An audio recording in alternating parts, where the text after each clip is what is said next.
Good afternoon. Alongside me, as usual, to my right, the woman who needs no introduction, the Commissioner of the Department of Health, Judy Persicelli. To her right, another familiar face, the state's epidemiologist, Dr. Christina Tan. Great to have you both.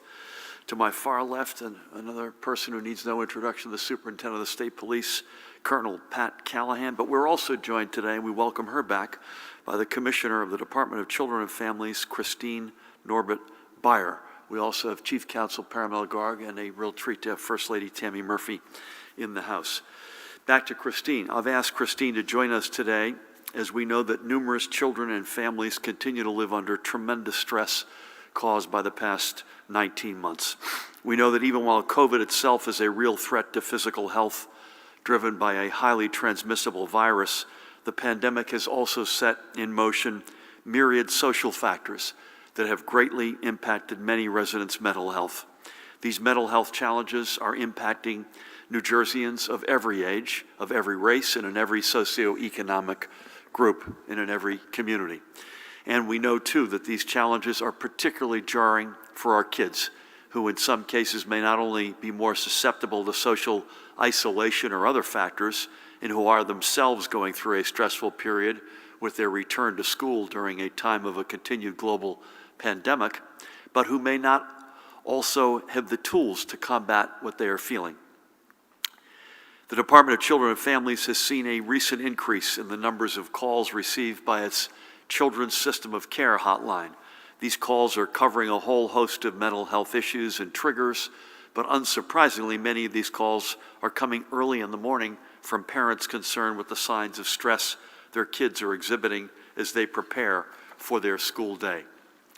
With Christine here with us, we want to make sure that every child and parent and every educator who also sees these impacts daily knows that help is available.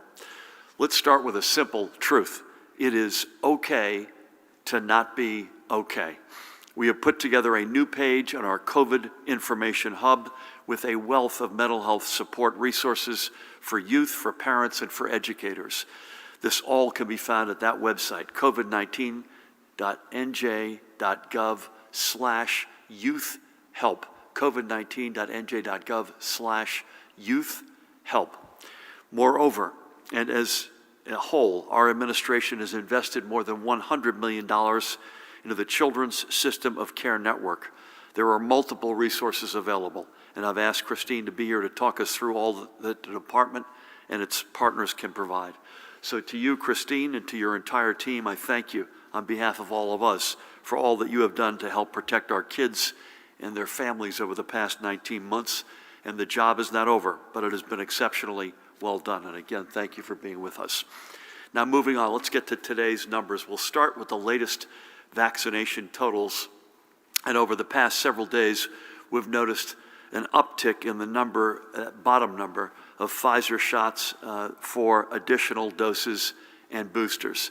And this correlates with the start of booster eligibility for certain residents. Let's put this back up. This is from the other day on the screen as a reminder that as of now, boosters are available for all Pfizer recipients who completed their initial 2-shot course at least 6 months ago and who are ages 65 and over, individuals ages 18 and older who have underlying medical conditions which may make them more susceptible to the virus, and those or whose employment situation may also put them at higher risk, including first responders and healthcare workers, educators and daycare employees, correctional facility workers, those whose jobs are along our public transit system, food and agricultural workers, including grocery store employees, manufacturing workers, and correction workers. If you are eligible for a Pfizer booster, and again, you've had to have received the Pfizer vaccine as your initial vaccination, you can find a vaccination site near you by going to covid19.nj.gov/finder. Again, covid19.nj.gov/finder. Additionally, our Gloucester County mega site is now back up and running, this time at the Gloucester County Public Works Complex in Clayton. We are working through the logistics to open 2 other sites, and we'll have information on those when it is final and available. I want to give Bob Daminger and his team in Gloucester County a shout out. They run that place incredibly well, and I want to thank them.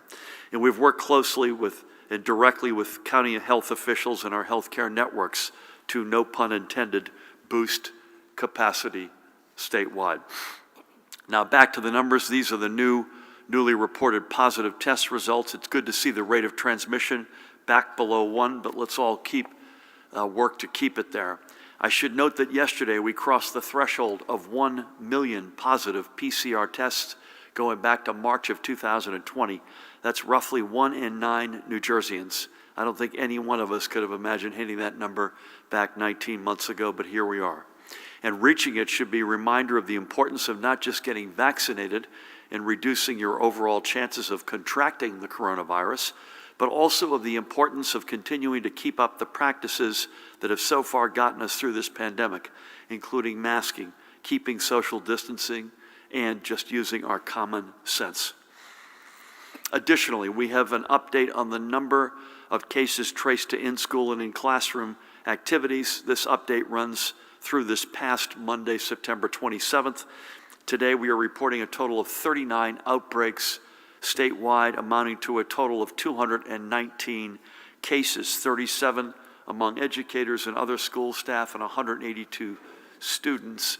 These outbreaks are in 38 communities across 16 counties. I want to make 2 footnotes to this.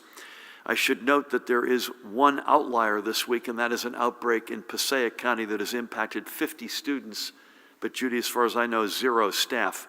This one outbreak accounts for 27% of all student cases.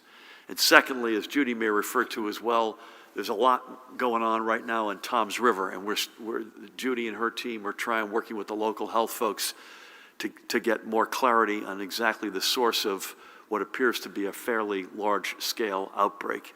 In school, out of school, combination of each. And again, Judy may have more on that. We continue to work with all of our educational communities and local health partners to identify instances of in-school transmission to minimize the impact and keep our schools in safe spaces for learning. Going back to the numbers, here's yesterday's hospital data. These numbers have been holding pretty much steady over the past number of days across all metrics. We know hospitalizations is a trailing indicator of the virus's activities, given the lag time between contracting the virus and the point where an individual feels a need to enter a hospital. But seeing these numbers beginning to level off and even slowly decline over the past week or so is a positive indicator. And here are the newly confirmed deaths that we are reporting today with the heaviest of hearts.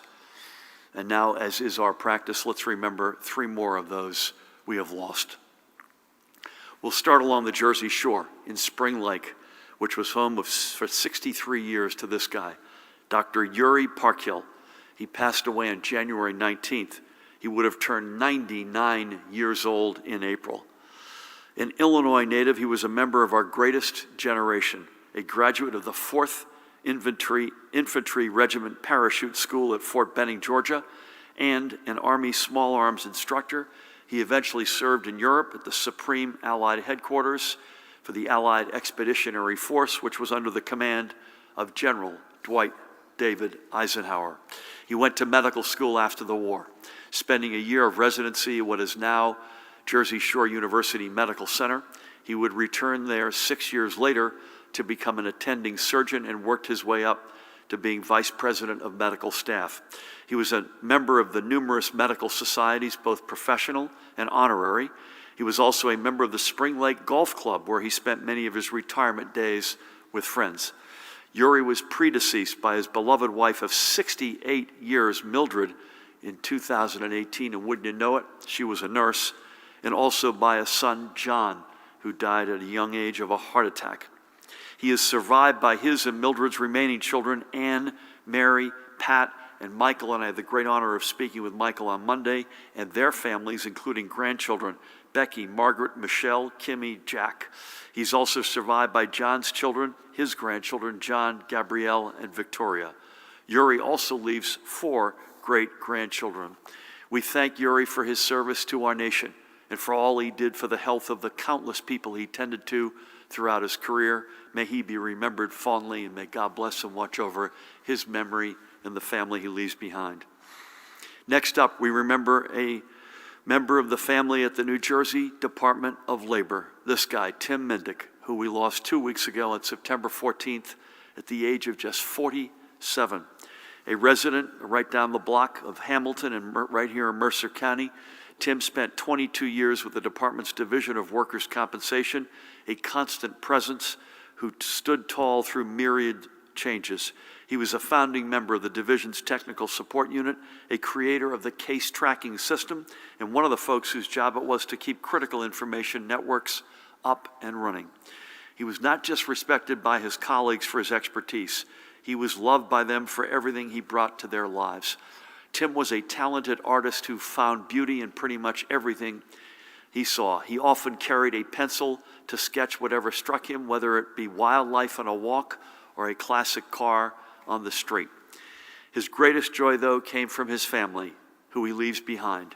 His wife, Heather, with whom I had the great honor of speaking on Monday, and his 4 children, Ariana, 17, Tamaria, 16, Isabel, 15, and Job, 12. Please keep them in your prayers as well. Tim, thank you for everything you did across more than 2 decades in service to the people of New Jersey, and may God bless you and the family you leave behind. And finally, for this Wednesday, we honor the life of Seagirt's John Lewson. He passed away on February 1st at the age of 72. John was a decorated half-miler on the track at St. Augustine High School in New York City, and he turned down college track and field scholarship offers to enlist in the Army, and he served in Vietnam. A paratrooper in long-range reconnaissance patrol within the 101st Airborne Division, he was severely wounded in combat, and his injuries led to the amputation of his left leg. He was awarded the Purple Heart, Bronze Star, and Combat Infantryman Badge. But John never let his injury slow him down. He got a degree in business from St. John's University and had a long career with the Veterans Administration, helping countless soldiers in his role as Chief of Prosthetics in the New York and New Jersey region. And he never forgot his track roots. John passed on his love of running to future generation as the head girls track and cross-country coach right by us at St. John Vianney High School in Holmdel. He is forever remembered in the Hall of Fame at both St. John Vianney and St. Augustine. John was active with and a leader of numerous organizations serving veterans. But as important as this calling was, he was at his happiest in the company of family and good friends, surrounded by good food and his 2 old English sheepdogs. John is survived by his wife, Noreen, with whom I had the great honor of speaking on Monday, and their 3 children, Elizabeth, Sean, and Catherine. His legacy will be carried on by his 4 grandchildren, Madison, Michaela, Maren, and Morgan. We are thankful to John for a career of service to our nation and those who similarly gave of themselves. May God bless him, watch over him and the family that he leaves behind. And we remember every life that has been lost throughout this pandemic. Let's switch gears, if I can, to recognize another small business that is open today, thanks in part to the supports offered by the New Jersey Economic Development Authority. Back in 2012, friends Jason, or Jay Davino on the left, and Sam Chung on the right opened a Korean-inspired taco stand on the Asbury Park Boardwalk called Mogo. Their idea took off, and today Mogo can be found on Cookman Avenue, off the boardwalk, and in downtown Asbury Park. But Jason and Sam also have a Mogo food truck and a presence at the Asbury Park Food Collective. Despite the depths of the pandemic, Mogo saw the greater need for food in the community. So they partnered with the EDA through the Sustain and Serve NJ initiative and provided more than 18,500 meals to local nonprofits, which were delivered to families facing food insecurity. And through the EDA, Jay and Sam were also able to receive grant funding that allowed them to keep Mogo's lights on and to support their 30 staff members by keeping them on the payroll. Today, Mogo is focused on being part of Asbury Park's continued revival and in bringing traditional Korean flavors to their customers, both loyal and new, one taco at a time. I had the opportunity to check in with Jay and Sam on Monday and to thank them for their leadership in Asbury Park's tremendous small business and food community. Check them out, their website, eatmogo.com, eatmogo.com.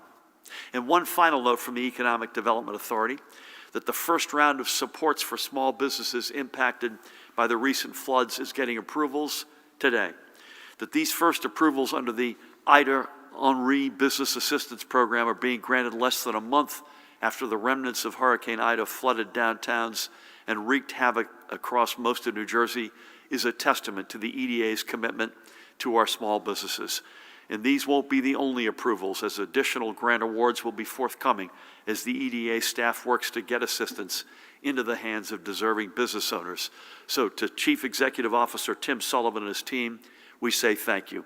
That is a bit of good news to end on. It is now my pleasure to turn things over to the woman on my left, the Commissioner of the Department of Children and Families. Please help me welcome Christine Norbert Beyer. Good afternoon, Governor, and thank you for inviting me to participate in today's briefing and for your continued leadership during this difficult time in our state. As you mentioned in your remarks, the pandemic has certainly raised our collective awareness of and attentiveness to our own mental health and that of our children. To the parents watching today's briefing, and as a parent myself, please know that we recognize that the transition for children back to pre-COVID routines isn't necessarily quick or easy. Getting adjusted to something as simple as waking up on time and taking the bus after not having to have done it for a year can be a struggle. And that transition can be further hindered and complicated by feelings of stress, anxiety, and fear. From a child well-being standpoint, we knew that this was coming. I've spoken about it as a parallel epidemic, one of youth emotional health challenges. Knowing this was expected, however, doesn't make it easier when you watch your own child struggling.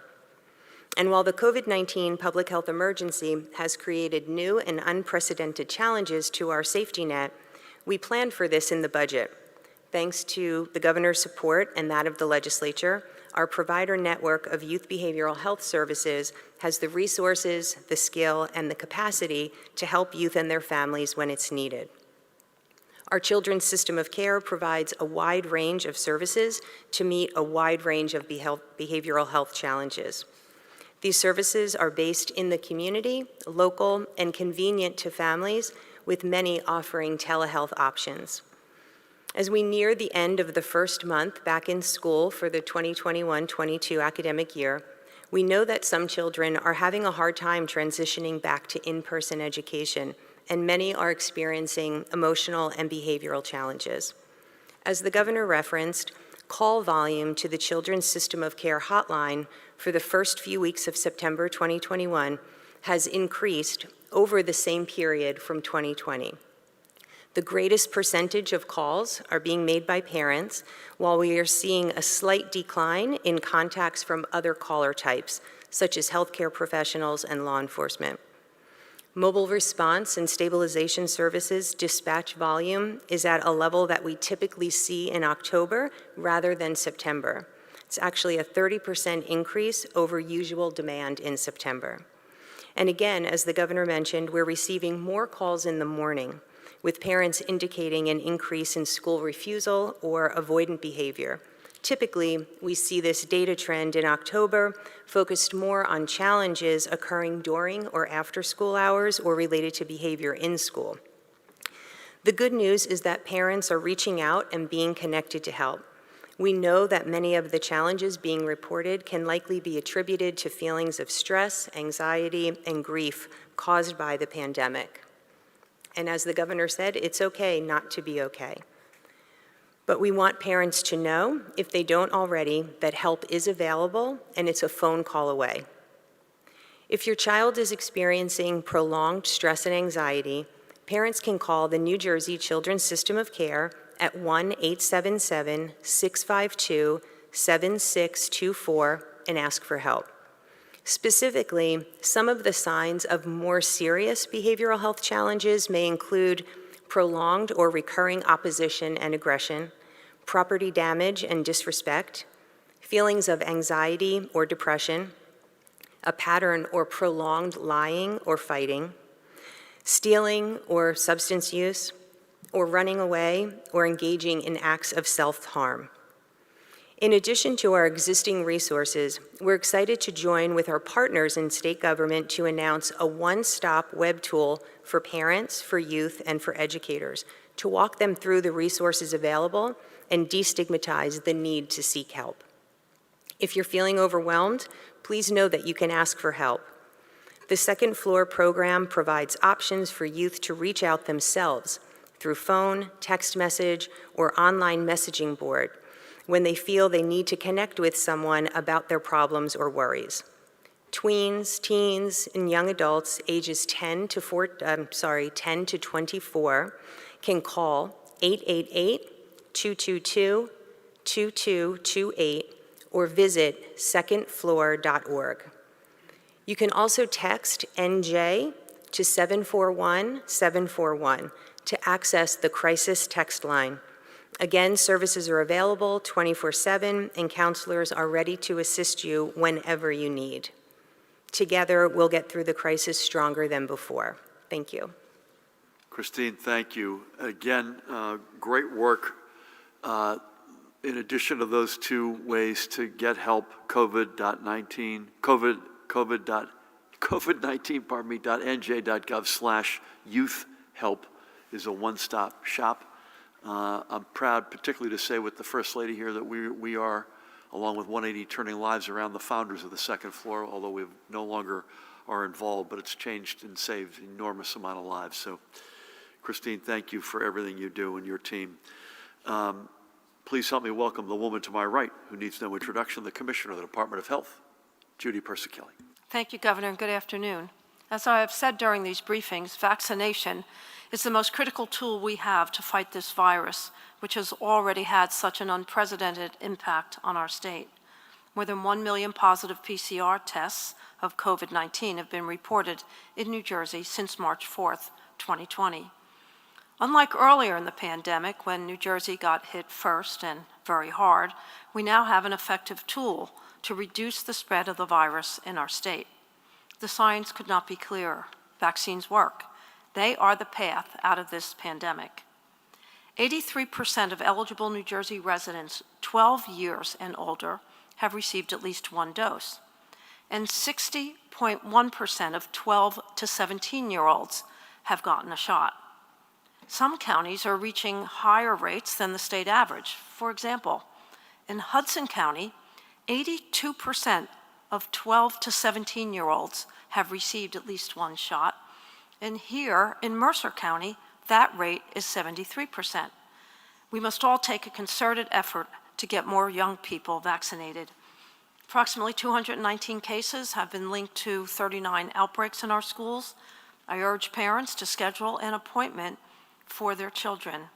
As the governor said at one high school in Passaic County, where a large number of students are unvaccinated, there are 50 cases among students. That's nearly a quarter of the total number of student cases associated with school outbreaks.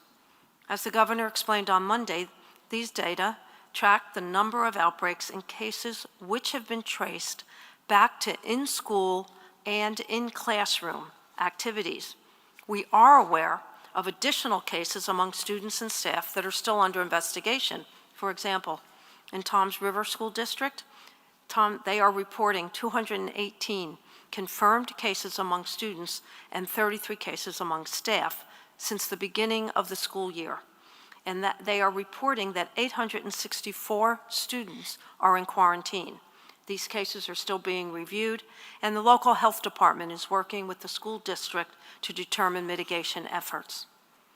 Again, high vaccination rates among those 12 to 17 years of age and school staff are vital to keeping our schools safe and open. We know from the low percentage of breakthrough cases that the virus spreads faster and causes more severe disease among the unvaccinated. If we really focus on vaccination, whether it's the 2-shot primary series, a 3rd shot for the immunocompromised, or a booster shot, we can avoid the scenes that are playing out throughout the United States right now, where shortages of staff, with hospitals implementing crisis standards of care and hospital bed capacity waning because of the large number of unvaccinated individuals having severe disease and requiring hospitalization. Getting vaccinated is free and convenient, with more than 1,600 vaccination sites across the state, including more than 1,000 which offer the Pfizer vaccine. Many have walk-in availability and evening hours. If you are having trouble locating a vaccination site near you, please call the DOH Vaccine Call Center at 1-855-568-0545 or visit covid19.nj.gov/finder. More than 1.1 million residents who received their primary Pfizer series through the end of March are eligible today for their booster. That includes those 65 years and older, those with underlying medical conditions at high risk for severe COVID, and those who work in a job that places them at higher risk, including 650,000 healthcare workers, grocery store workers, public transit workers, education staff, including teachers and support staff, and daycare workers, first responders, including firefighters and police, transit workers, food and agricultural workers, and U.S. Postal Service workers. The department is still awaiting guidance from the federal government on the Moderna and Johnson & Johnson boosters, so when we have that information, we will certainly share it with you. As a reminder, it is also important to protect yourself against the flu by getting the flu vaccine, which you can get at the same time as your COVID-19 vaccine. Moving on to my daily report, as the governor shared, the hospitals reported 1,066 hospitalizations of COVID-19 positive patients and persons under investigation. Fortunately, there are no new reports of multisystem inflammatory syndrome in children, and at the state veterans' homes, there are no new cases among residents of the homes. At the state psychiatric hospitals, there is 1 new case at Ancora. The positivity as of September 25th in New Jersey is 6.1%. The northern part of the state reports 4.87%. The central part of the state, 6.96%. And the southern part of the state, 7.99%. That concludes my daily report. Please continue to stay safe, get vaccinated to protect yourselves, our family, friends, and our children. Thank you. Judy, a quick question, and I want to underscore a point you made. The rate of transmission is now below 1, thankfully at 0.97. Any idea what the standard is? Does it indicate it may be going a little bit lower? I think it's 0.88 today. Okay, so that's a good sign. Hopefully it stays that direction. And boosters, we're open for business, folks. So our infrastructure for distribution will be, over the next 10 to 14 days, amped up, as we've indicated, Gloucester County leading the way as they've done. But again, if you're 65 and older, again, it has to be Pfizer, 6 months since your second shot. That's the price of admission, right? 65 years of older, period, you're eligible. 18 years old or older, if you've got some compromised medical situation. And 18 years and older if you work in one of the industries that I listed and Judy listed. That's a lot of people who are eligible. So we need to get folks to get out there and get your boosters. And we're going to continue to pound away on that. We had a good call between the National Governors Association, of which I'm vice chair, and the White House yesterday. And I made the point, and the White House and the NGA are going to work on this. We could use some real good messaging coming in over the top, reminding everybody in a sort of regular cadence of what I just said here, and what you've just said. We are open for business on boosters for a lot of people in the state. We need you to get out there and get them. So thank you for all. Pat, any update? Good to have you as always. Any update on FEMA? You and I had talked about another virtual town hall. The first one was very successful. You got a pretty special event coming up this weekend. The weather looks good. I hope it stays that way, but anything you got on any or all those topics? Thank you, Governor. Yes, since I know the first virtual town hall we did with regards to the Ida recovery efforts was good, so we are having another one October 4th at 5:15. That's this coming Monday at 5:15. To register for that, the website is bit.ly/Ida Town Hall. All one word. I'll give it to you again. bit.ly/Ida Town Hall. And we're hoping as many New Jersey residents can sign up for that and have the opportunity to talk directly to the governor, to Patrick Hornbill, who's the federal coordinating officer, questions about SBA, individual assistance, a really phenomenal resource and opportunity to ask questions about your community and or your own personal situation. This morning, it was good to be back together again at the Metuchen Blue Mass at St. Francis of Assisi Cathedral. We hadn't had one of those in a while for obvious reasons, but Bishop Cecchio, it was just a beautiful service to have women and men in law enforcement at that cathedral and to see the kids associated with that Catholic school, all in masks, by the way, but I could tell that they were smiling behind them from kindergartners on up as they clapped as the officers went down the street. It was pretty special. And yes, this coming weekend, as we get into this last quarter of 2021, we will be at the Hard Rock celebrating our 100th anniversary with a gala. A lot of history in our past 100 years with the city of Atlantic City. We had our 50th anniversary at the Traymore, which is no longer in existence, but kind of a cool way to reconnect and always stay connected with Atlantic City, which is a special place for the state police and certainly for the state of New Jersey. That's all I have, Gov. Any truth to the rumor that Joe Fiordaliso hosted the 50th at the Traymore? Possible. Possible. Actually, Tammy and I will be with you all on Saturday night at the front end of that. We're very excited. Again, bit.ly/Ida Town Hall. Monday, 5:15. We'll probably have at least one member of our federal delegation with us as well. Please give Bishop Cecchio, who's a good friend and a great leader, my best.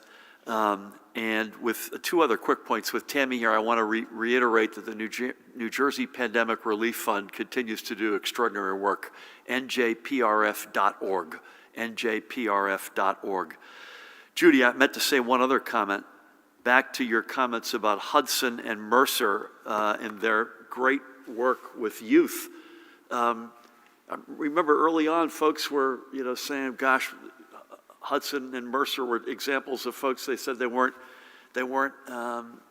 punching at the weight they wanted to. The fact of the matter is, this is a long game, and I think it's a really special testament to both of those counties and their leadership, Tom DeGeese and Hudson, Brian Hughes and Mercer, that they're putting those sorts of numbers up. It's very impressive.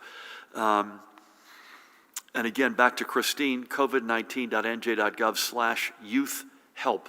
Please go there for any mental health issues as it relates to parents, kids, educators.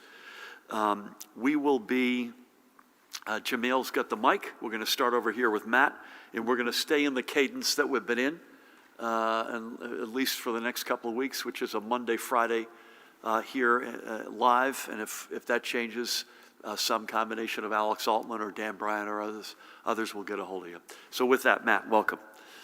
Good afternoon, Governor. You mentioned the outliers in reporting school data, and we know there are hundreds of cases among students and staff in Toms River, while the dashboard doesn't show a single outbreak or single case in Ocean City. And we continue to see similar examples in other parts of the state, and not just the ones you mentioned today. So candidly, what is the value of this incomplete information, and how can the state be more transparent on this important information? I think as Dr. Tan said on Monday, it's not just the schools and the parents, it's also the community that probably want to know this information. A couple of quick ones from Brenda Flanagan. Do you have any update on Afghan evacuees at the Joint Base? How are they now, or excuse me, how many are there now? Have any been resettled yet? And if so, where? More than 500 people are expected to settle in New Jersey. Is that still possible in light of housing shortages following Ida?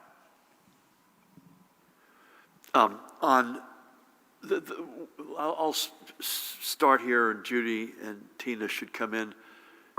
We believe strongly that the data is of value, but we also are of the strong practice and opinion that we're not going to post data that we're not completely 100% confident in, and therefore we're going to be better to be safe than sorry. Toms River in particular, there are a few outliers, as you rightfully point out. Toms River is a significantly sized one, and that's one we want to get working with the local health authorities. We want to get it as right as we can.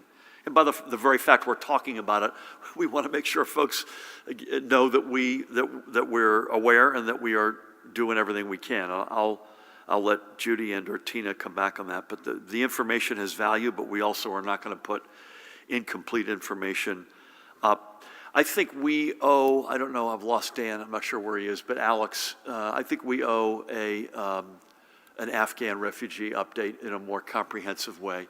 But there are many thousands, and I think it's right now in the sort of 8,000 to 9,000 range. The numbers are not going up any longer, and I would expect they would not go up any longer. The numbers of resettlement, I think it's been made public by the Department of Homeland Security, was in the 500 to 600 range.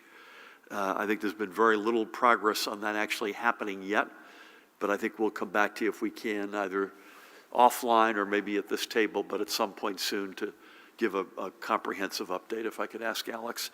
Again, this is a federal operation with our strong partnership and assistance. Judy and her team have been extremely closely involved, working with the Department of Homeland Security at the federal level, obviously the Defense Department, and the leadership at the Joint Base. Any reaction to the question of value of the information? Anything you want to add, either of you? You good? Okay, we'll leave it at that. Dave, this is an unusual spot to have you. You can thank Tammy for evicting you, that you're second up to bat here. Yes, Governor, thank you. We were not holding Tammy Murphy responsible. Matt and I will be filing a formal complaint with the Attorney General's office. I know there's been some talk already this morning, or this afternoon, Governor, about all of these different cases in the schools. Apparently, the first report from Toms River was way overblown. They're not saying 1,100 now, but it's more like 217, I believe. But it's still a lot. And, you know, the Toms River schools officials are saying this is because of the excessive heat at the beginning of September, but they didn't go back to full-time masking until, I believe, September the 20th. Does this raise questions? Are you concerned that some school districts may be using this whole business with the excessive heat as an excuse, or just getting lax with this whole issue? And what, if anything, can you do about it? I know to this point we've talked about, you know, they've got to make the call, and we got to trust them. And if we see this, you know, accelerating trend continue with more schools reporting outbreaks, more kids becoming either quarantined or positive for COVID, are we going to get to a point, do you think, where we may have to go to remote learning? I know you've not been thrilled with that idea before, Governor, but, you know, are we going to reach a point where that's going to be something that we have to do? Will all state offices open by October 8th as originally discussed, and would that include the satellite unemployment offices in each county? We've discussed previously that some people are more comfortable going in person versus doing it online. Christine, could you flush out the issues of, I know you mentioned a couple of things, what parents are calling about, the biggest issues that they're dealing with their kids? And Governor, especially today, you and Judy have been plugging booster shots.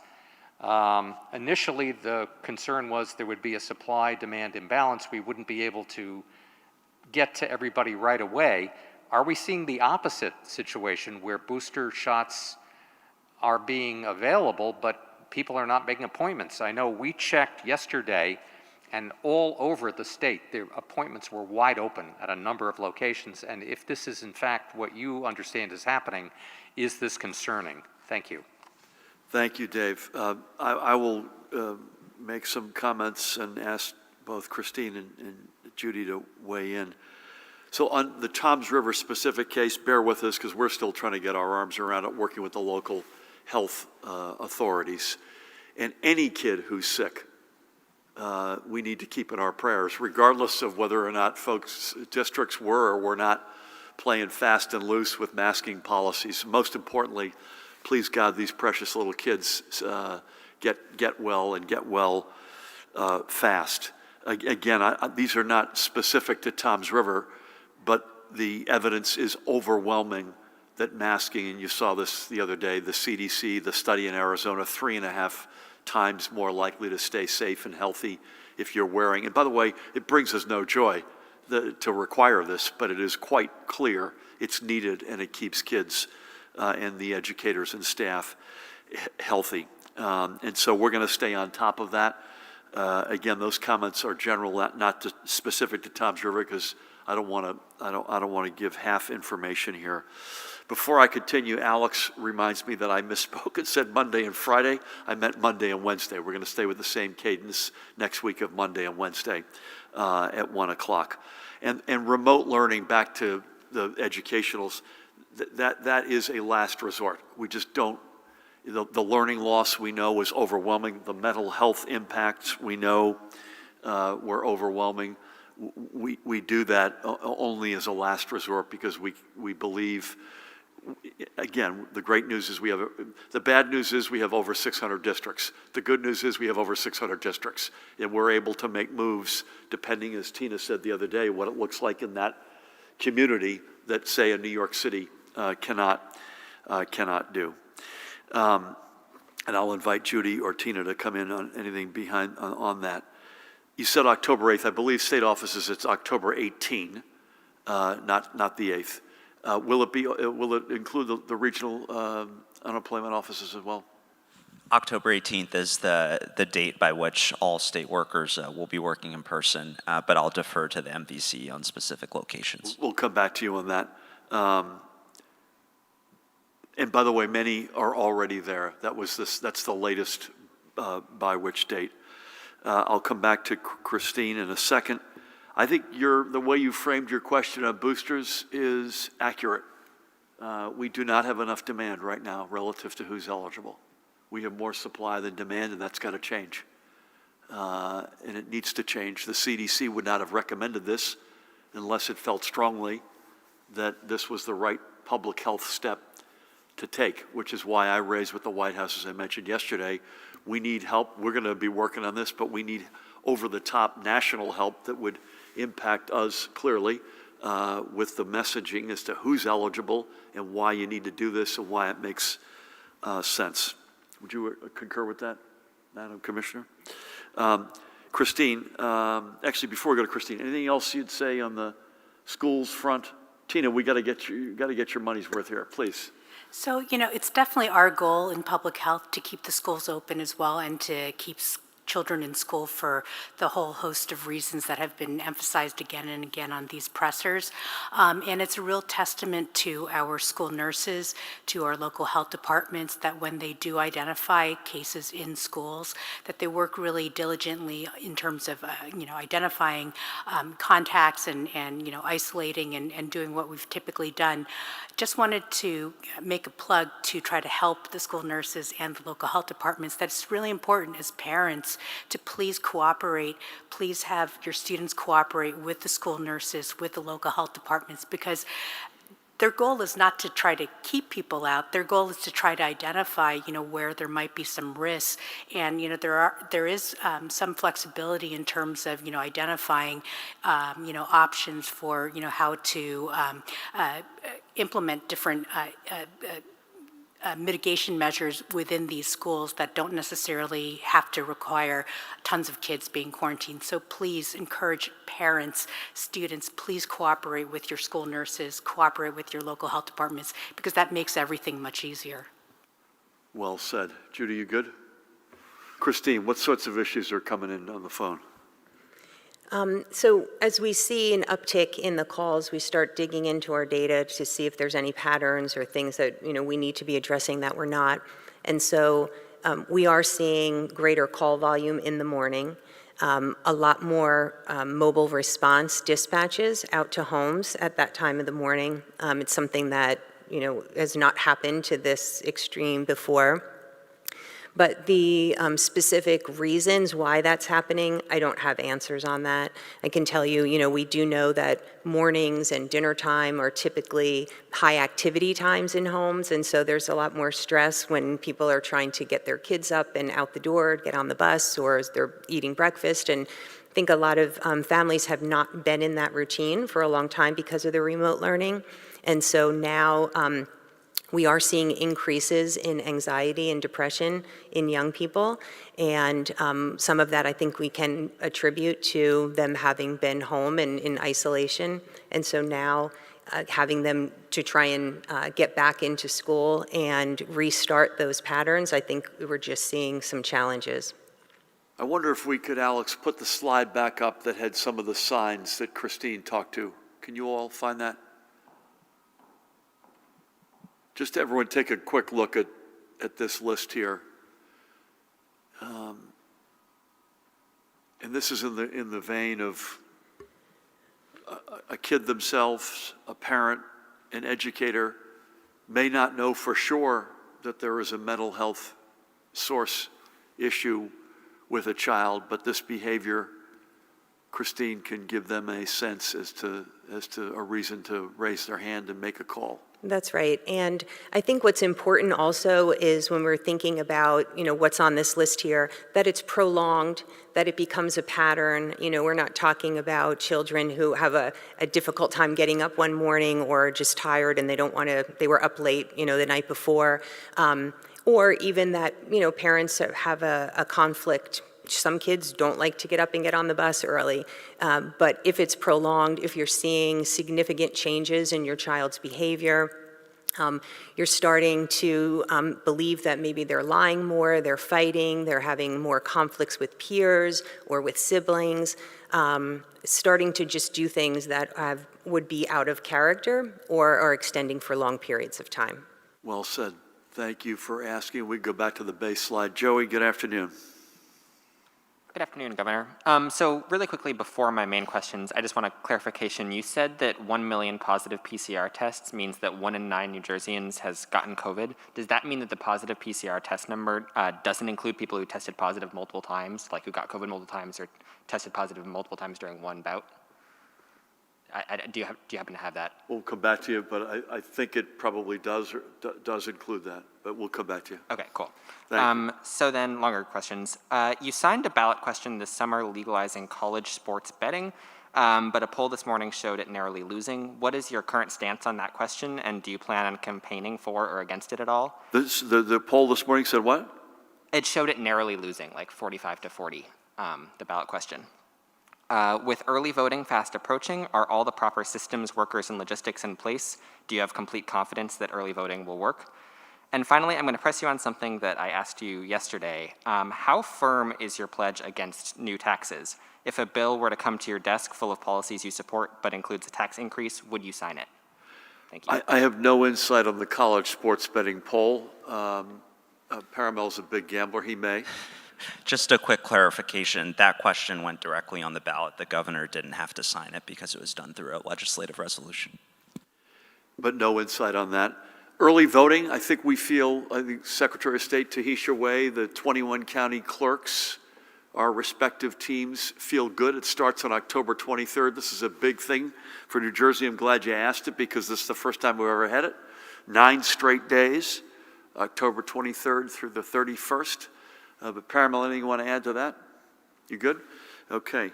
Yeah, I'll leave Stan when I said last night where I said it and where I left it, and it's not the first time. I don't think I had used the word pledge before because that's the way it was asked, but I said we're done with new taxes.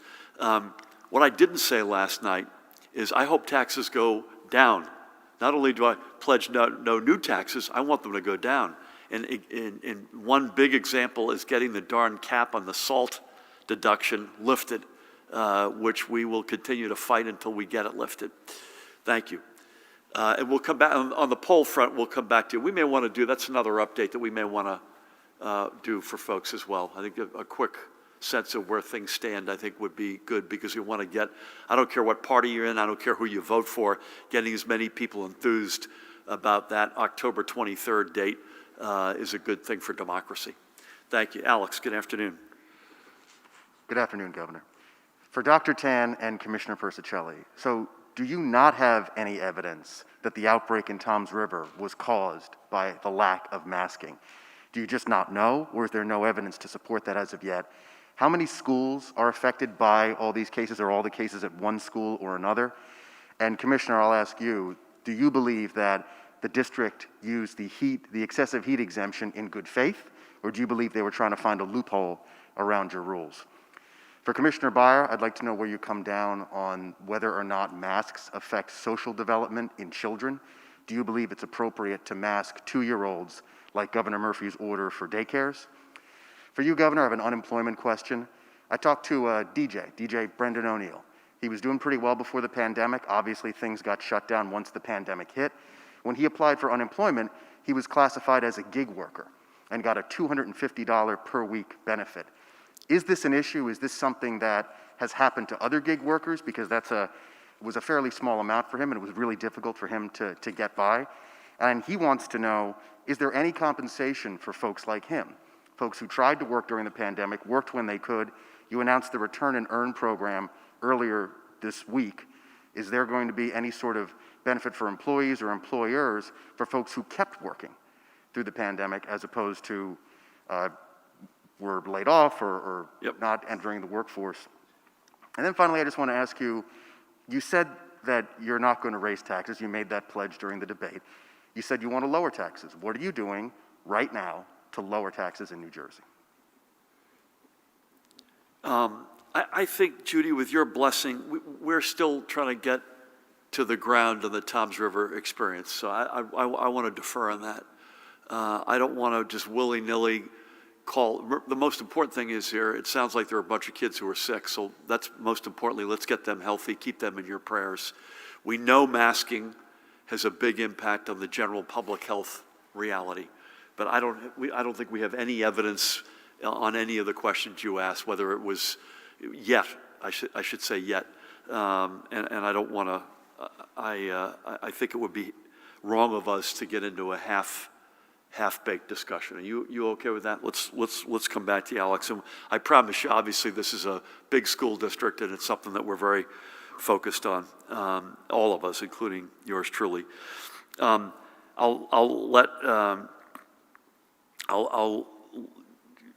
Christine will bat cleanup again, but I'll bet you masking probably is part of this. It's a new thing for all of us, but that doesn't mean we could stop doing it if we know it's going to keep people healthy and alive. But I'll let Christine answer that. I think what I'd like to do is get his details. I'm going to ask that Rob Angelo, if he's comfortable giving them to our team, because I don't want to make a blanket statement that may or may not be applicable to him, but it sounds like he may have been classified as a gig worker when in fact he wasn't, and the compensation benefit he got was a lot less than it would have been otherwise. And so if with your blessing, I'd like to follow up on the specifics of that. Listen, if you are right now this is going to sound like, well, of course it's the case, but it wasn't the case in the prior administration. And I don't say this is not about politics, this is a fact. The lower 40% income earners in this state now pay a lower tax rate than the upper portion of taxpayers pay in this state. That was not the case before we got here. If you're a working family, you're paying less across the board in income taxes, for child care, for health care, for college. You're not paying any more for NJ Transit. We've increased the earned income tax credit. We've put a lot more into property tax relief. I'd like to see more go into that. We have fully funded, or we're on the process of fully funding, the school funding formula. That's a direct impact on your property taxes. It's 53% on average of your property tax bill. The so-called millionaires tax allowed us to take money and put it either directly into people's pockets or to find more resources, for example, to fund the school funding formula more fully. We want to do all of what I've just said, but more so. The key will be to continuing to grow the economy. The more we grow the economy, the more we can keep the state right-sized. We still, as I sit here today, have fewer employees than the day I put my hand on the Bible. So run the place lean and responsibly, and grow the economy. That's the formula for our ability to have more latitude to deliver more tax relief to the middle class. Christine, masks, I assume it's got to be part of it, right? Wouldn't you think? Yeah, I mean, I think there are many young people who also want to wear a mask for their protection. So when we talk about stress and anxiety, it's not just about social isolation or being isolated from peers or having their routines disrupted. It's also fear of contracting a virus. Many of our young people in the state have lost family members, lost friends to the virus. And so I think for as many young people as maybe don't want to wear a mask, there are just as many who do, maybe more. I can speak for my own 15-year-old. He wears a mask at times when no one else in our house does when we go out different places. He is vaccinated, but that's what he chooses. And, so I think that we have to treat our young people that they do have a mind and they know what's right for them, what makes them comfortable. And so I think it's on both sides, wearing it or not impacts their mental health. And then, you asked a question also about masking 2-year-olds. And I would say, I appreciate the question because I do think it's an important topic, and we're following CDC recommendations. Children under the age of 12 cannot be vaccinated in the state, we know that. And so we need to use the tools that are available to us to help mitigate spread, to help protect those children and the teachers and their family members because, they're coming in and out of the schools. We have been communicating with the child care providers across the state and with the various trade organizations, answering questions that they have, working to reduce the stress that, is related to enforcement. But, we're asking our child care providers to handle masking the way that they do all other things with children, that it's age appropriate, developmentally appropriate, and keeping it positive. In some ways, it's like managing a toddler who refuses to wear pants or, a child who keeps wanting to take their diaper off. It's, reinforcing that, but not being forceful and not being punitive. That's not what we're looking to do. It's not okay for centers to completely ignore the directive, but at the same time, we know that there are challenges with masking 2-year-olds or toddlers. So we're doing everything we can to be able to have them follow the directive, but also we do think it keeps them and their families safe. Alex, I don't know if it was you, but in our pre-discussion, one of the mothers in our discussion said, I can't keep their shoes on. So we know this is yet another item on that list. Thank you for that. Daniel, you're going to close us out. Good afternoon, Governor. Good afternoon. With the wage subsidies, which industries are you expecting people to enter as a result of what the return and earn that is? We've seen lackluster response from a lot of the industries, retail, restaurant, hotel, with bonuses so far. How would just more cash draw people into the sectors? On Monday, you mentioned this example of, quoting you, people who are right now washing dishes for $12 an hour, who are saying, wait a minute, I can go down the street and get $18 an hour. Wouldn't the restaurant in this case still be suffering the labor shortage? It seems like jobs that people don't want to fill depend on a steady pool of the sort of lower paying menial labor. So how does the return and earn address Jamil, could you get the microphone closer to Daniel? Thank you. Do you need me to repeat anything? Regarding your no new taxes promise at the debate yesterday, how can you be certain nothing will happen these next 4 years that will require a tax increase, some kind of natural disaster or another pandemic? And lastly, with the $109 million tax break that was awarded, the announcement came out earlier today. Is it appropriate to announce such a massive tax break? It seems like these kinds of transactions were very routinely criticized from Grow NJ with the task force that you put together. That's it. Thanks. Thank you, Daniel. Good seeing you last night. And many of you, in fact, last night. I'll be brief. Which industries to be determined?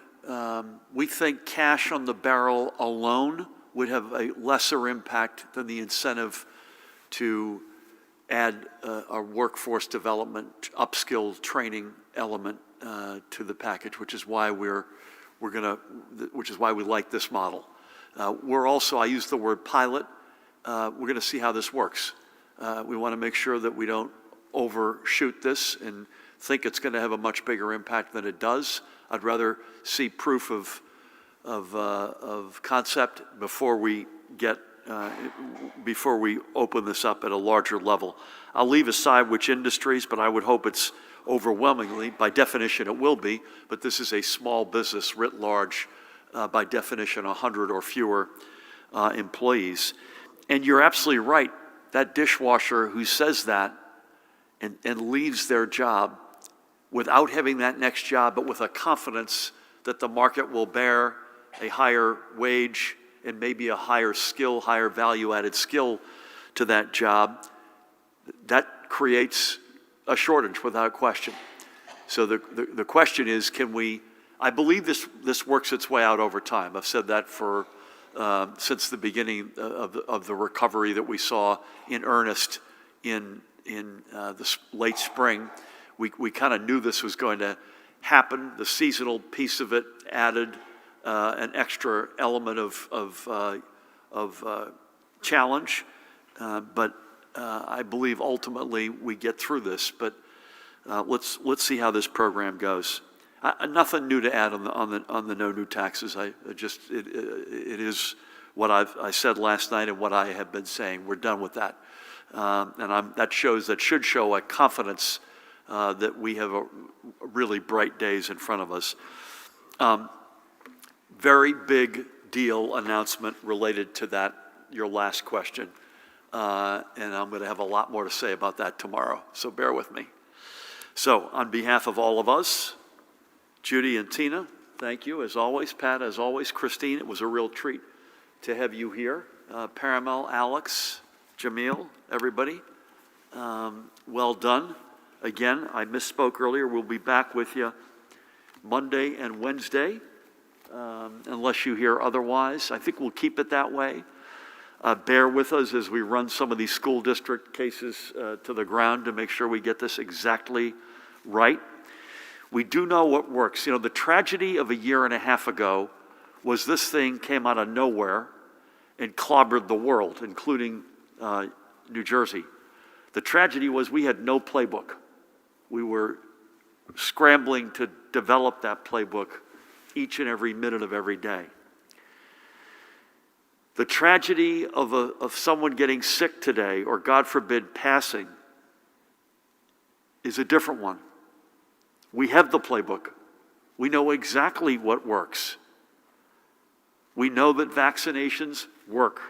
We now know that under the certain circumstances, if you're eligible, boosters work. We know that face masks in schools work. We know that face masks on planes, trains, buses, hospitals, long-term care, other vulnerable settings work. We know that if you're inside, and particularly if you're tightly packed, I'm not talking about having dinner with your husband or wife at your table. I'm talking about being packed in on each other, and you're not confident that you know the vaccination status of the people that you're around. You have, I think, two choices, Judy and Tina. One is put one of these on, or two, leave and do it outside. We talked a number of questions about the heat carve out for schools. Listen, we just hope everyone's doing the right thing, that when folks did that, it was legitimate, and we want to believe that it was legitimate. This is both good news and bad news. Mother Nature is moving on here. Well, we're going to have very few, if any more, heat carve-out days in calendar 2021. My bigger concern, Judy and Tina, is going to be we're now all going to go back inside. And that's a concern that we still have in our, the numbers are beginning to look better, but we're also still largely outside in life, and that's going to change in the next number of weeks. So to the millions of you who have and continue to do the right thing, we bow down in respect and thanks. In the meantime, God bless you all.